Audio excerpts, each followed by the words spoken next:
All right. Thanks so much for coming, everybody, to the inaugural talk from the Wind Climate Speaker Series. If you don't know us, we're a New York-based think tank that works on state-level climate policy, often in concert with the advocates that are trying to make state governments do more for the climate. And the goal of the series is to kind of take a bird's eye view about what's happening with state climate policy across the states. We have a bunch of speakers. We haven't announced the full roster yet. It's going to be about 15 different speakers looking at Michigan, Colorado, Illinois, all the different places. And we're very excited to have Kate Courtin from EDF kicking off the series.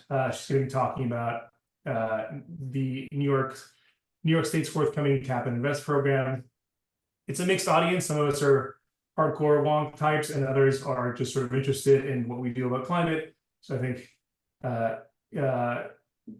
hold your questions till the end, but the goal is that everybody comes away with having learned something new and hopefully kind of grokked the basics of how a cap and trade system actually works. Okay, without further ado, please take it away, Kate. Thanks so much, Juan Pablo, and hello, everyone. It's great to see a lot of familiar names and a lot of new names on the screen. As Juan Pablo said, my name is Kate Courtin. I use she, her pronouns. I am part of EDF's state climate policy team.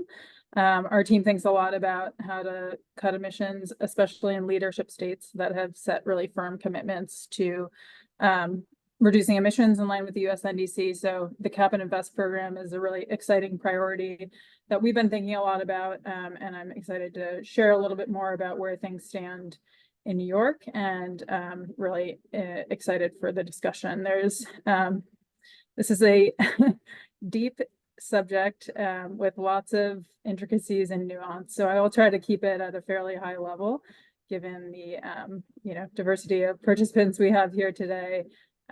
But hang in there if it gets a little technical at times. So putting up my screen here, just making sure y'all can see that. Hearing no objections, we will get rolling.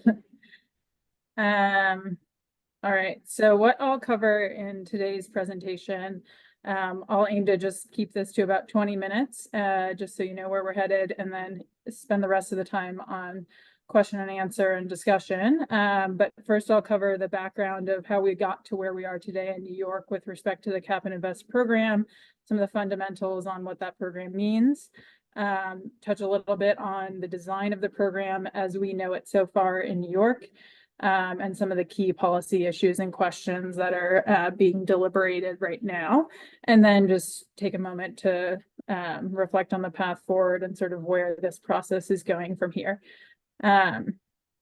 So without further ado, let's get into the background and fundamentals of the NICI program. I will be using the acronym NICI. That's the acronym that the state is using for the program at the moment, and they are pronouncing it that way.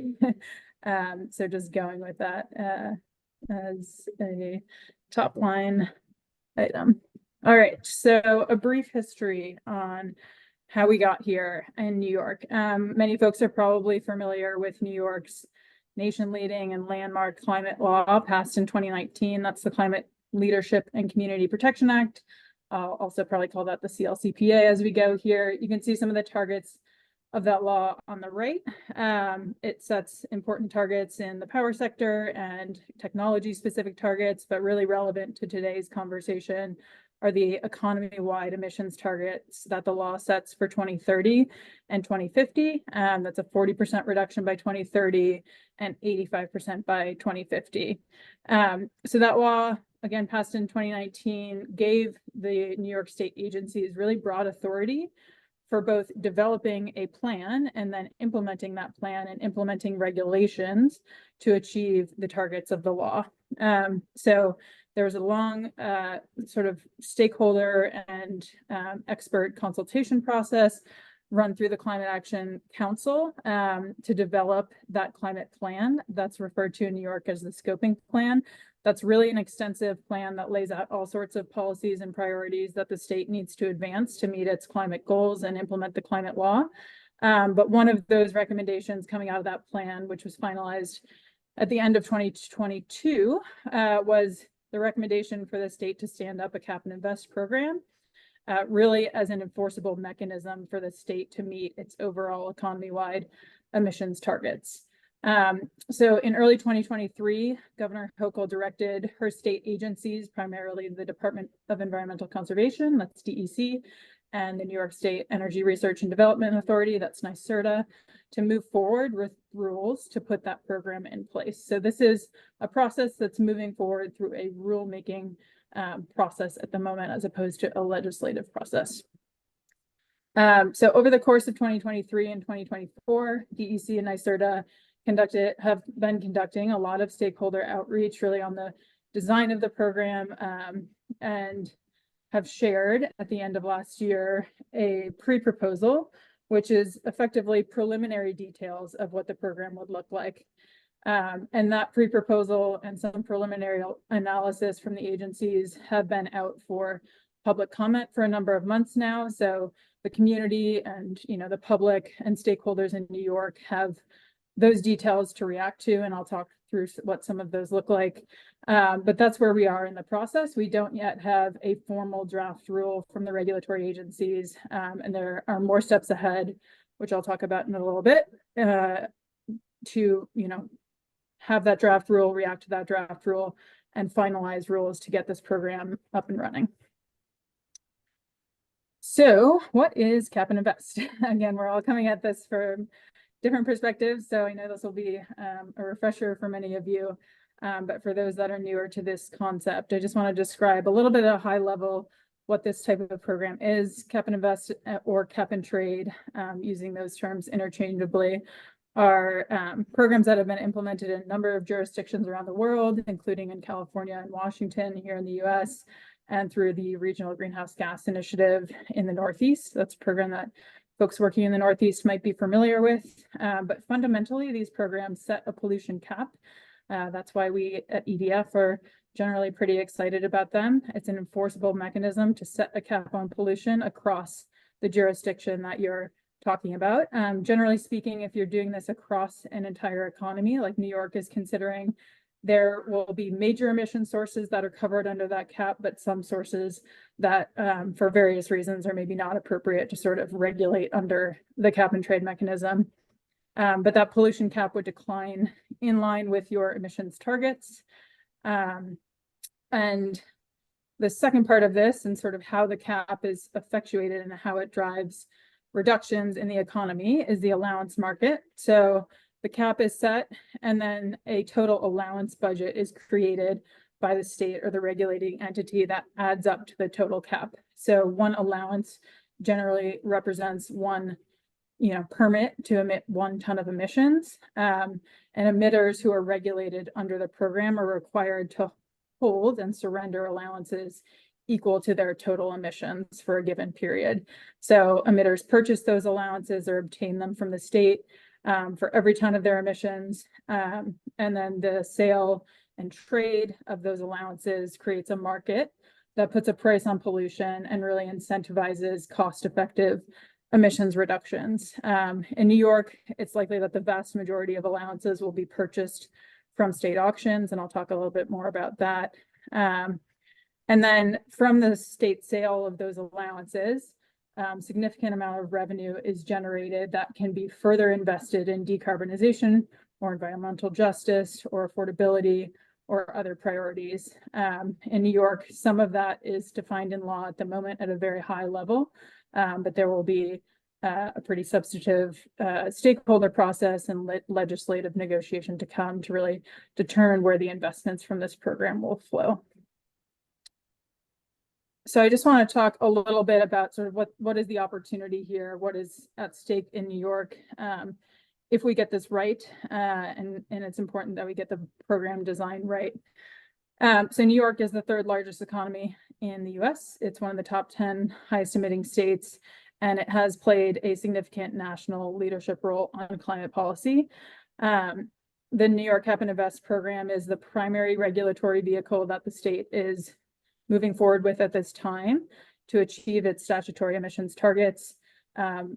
Important to say that is not looking at this as the sole vehicle, but it really the main regulation for implementing the statutory requirements under the CLCPA, but the program will very much be working in tandem with a number of sectoral policies that New York already has on the books today and others that are under consideration and negotiation.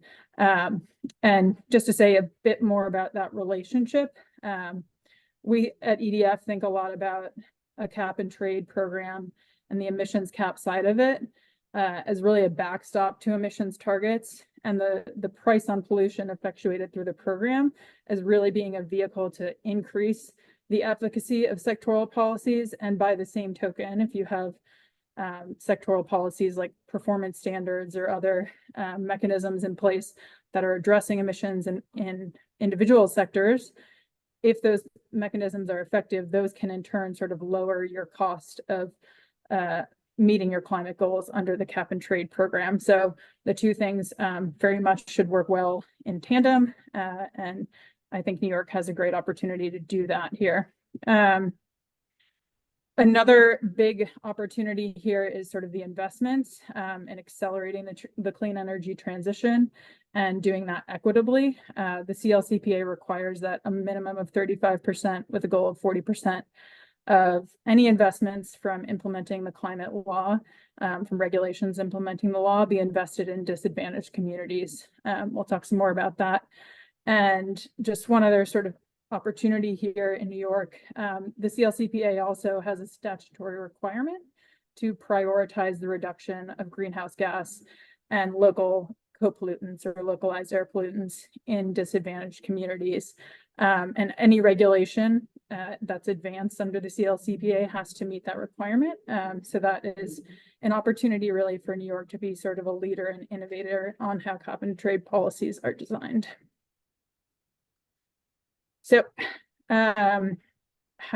what do we know so far about the New York cap and trade program design, and how would it work? So first and foremost, as I mentioned, important aspect of this is about setting the cap. In New York State, we have those emissions targets in law for 2030 and 2050, and the cap should align with those targets. So New York is considering a sort of innovative approach to this, I would say, where the total emissions cap would cover all statewide emissions. That would decline in line with the targets. And then some sources under the cap would be obligated and have a requirement to purchase and surrender allowances under the program. And then some other sources would be non-obligated. Again, those are sources that are maybe not as appropriate to cover and regulate under this type of program. But for non-obligated sources, allowances would be retired such that your total emissions cap is still reflecting your economy-wide goals. And then your allowance budget is really sort of regulating those obligated sectors and determining the pace of reductions in those sectors. And finally, I think it's just worth mentioning, you can see the sort of cap trajectory on the left there that the state has proposed thus far. Again, all of the details from the state that we have are preliminary. None of this is sort of formal rulemaking, and all of it is out for public comment. So every aspect of this, stakeholders are welcome to comment on at the moment. But I just wanted to add on sort of the cap and budget setting side that the budget and compliance obligations in New York would be based on CLCPA emissions accounting, which varies in a couple different ways from other jurisdictions. And folks working in New York will be very familiar with that, but just wanted to note that all of this is sort of under the banner of CLCPA emissions accounting. So what sectors would be obligated and what entities would actually have a compliance obligation under this program? So again, with this obligated and non-obligated frameworks, some of the key sectors that it's very clear that they are likely to be obligated are transportation, buildings, industry, waste, and upstream out-of-state emissions. This is a category of emissions that New York covers under its accounting regulations, but those are the emissions coming from out of state that are associated with the import of fossil fuels into New York. Some categories that would not be obligated most likely are agriculture, and aviation, and some small sort of household facing sources of emissions. And then New York has not indicated a determination yet on whether it will cover the electricity sector. So that sector is still in this TBD category. But you can see on the left that about 63% of the state's emissions are likely to be obligated, again, sort of pursuant to the process from here in the draft rule. And in terms of the actual entities who face that compliance obligation, have to pay for allowances and surrender allowances, just wanted to say a little bit more about who those entities are. In the industrial sector and the electricity sector and the waste sector, if all of those sectors are covered, the regulated entity is a stationary emission source. So that may be an industrial manufacturing facility or a power plant. In the transportation and building sectors, the regulated entity is the fuel supplier. So suppliers of heating or transportation fuels into the state of New York are the entities that face this compliance obligation. And regulated entities will face a compliance obligation depending on whether they exceed a threshold for the volume of their emissions or for the volumes of fuel they sell into New York. And so that really makes sure that sort of the program is implementable and we're really addressing the largest sources of emissions. So how does compliance under this program actually work? I created a slide about compliance with no pictures, which is really not best practice here. So just hang in there with me. So compliance periods under New York's program as proposed would be about 2 to 3 years, with the first compliance period intended to be from 2025 to 2026. And under each compliance period, entities with the compliance obligation are required to purchase and surrender allowances equal to their total emissions. So at the end of the period, they have to surrender all of those allowances to the state. And there are sort of interim markers along the way. So for each interim year of the compliance period, they have to surrender at least 50% of their annual emissions total. So that does give entities some flexibility with respect to the timing of their emissions, but ensures that they're generally on track and surrendering allowances along the way. The majority of allowances, I said, are likely to be purchased at quarterly auctions. And these auctions would be run by the state. The entities with a compliance obligation would submit bids into the auction, which would be ordered in a bid stack, which we won't go into, but the clearing price of the auction would represent the allowance price.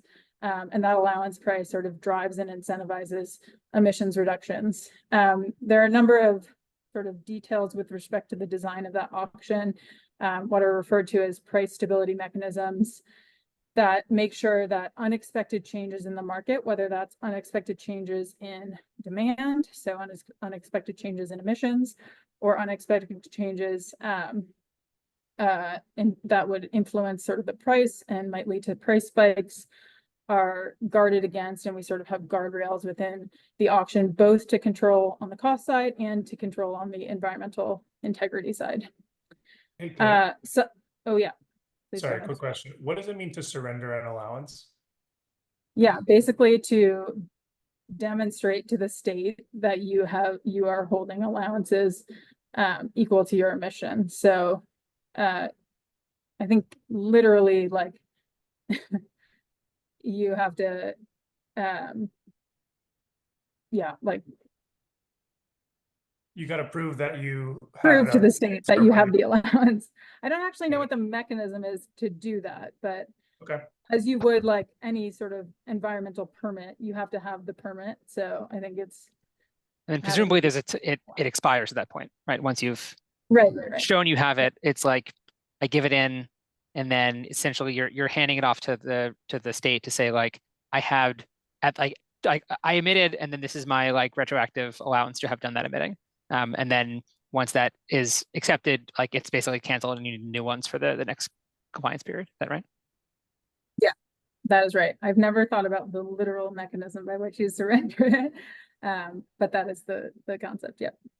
Great, thank you so much. Were there any other questions in the chat before I keep rolling? And I'll try to be brief. I said 20 minutes and here we are 25 minutes in.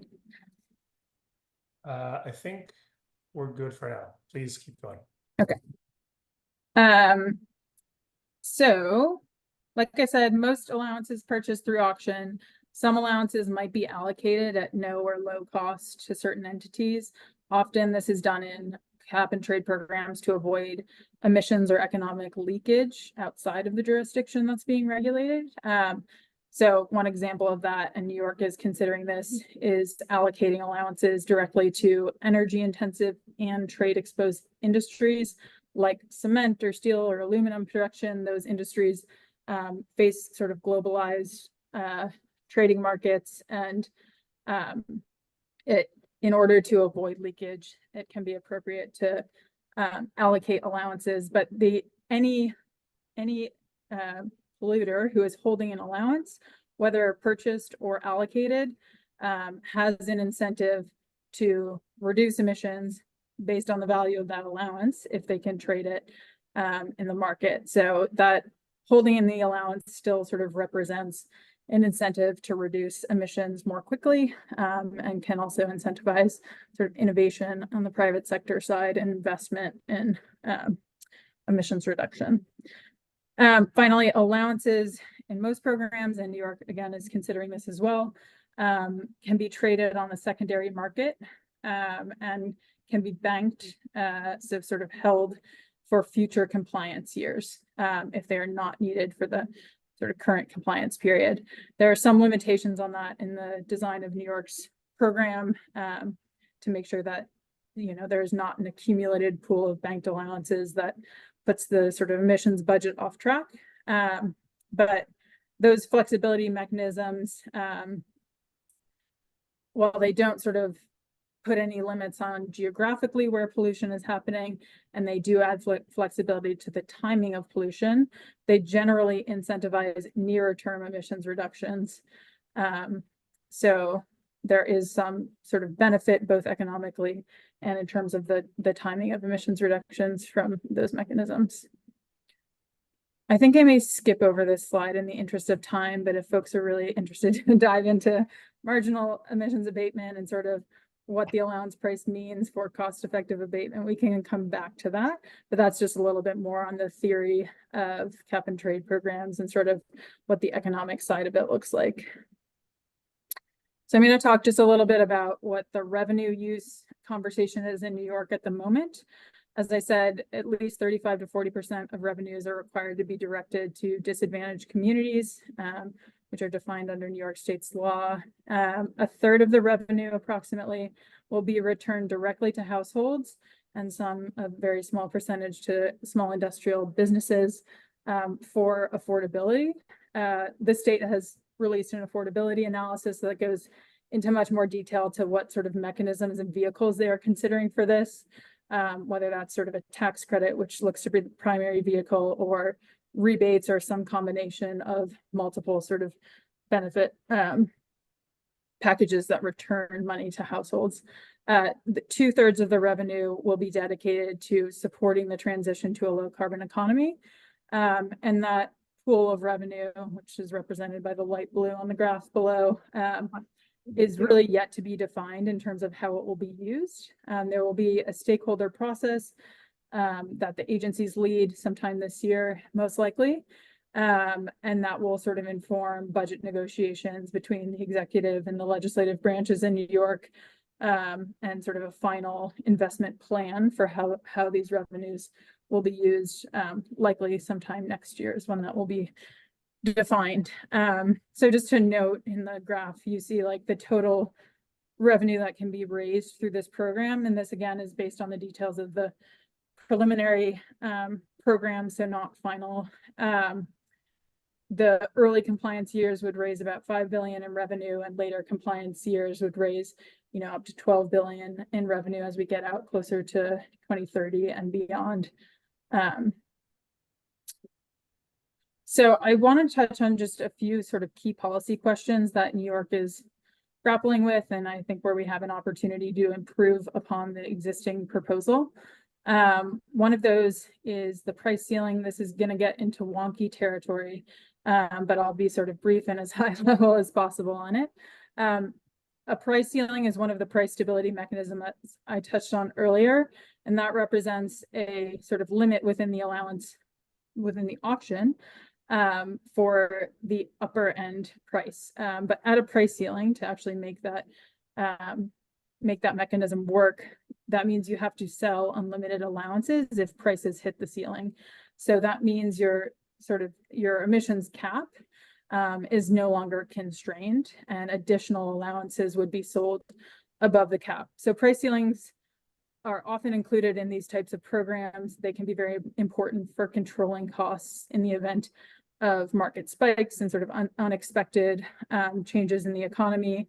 But in our view, it's really important that those price ceilings be set above what you would expect the market to land on in terms of the equilibrium allowance price, such that the price of allowances can drive the level of pollution abatement that you're aiming for.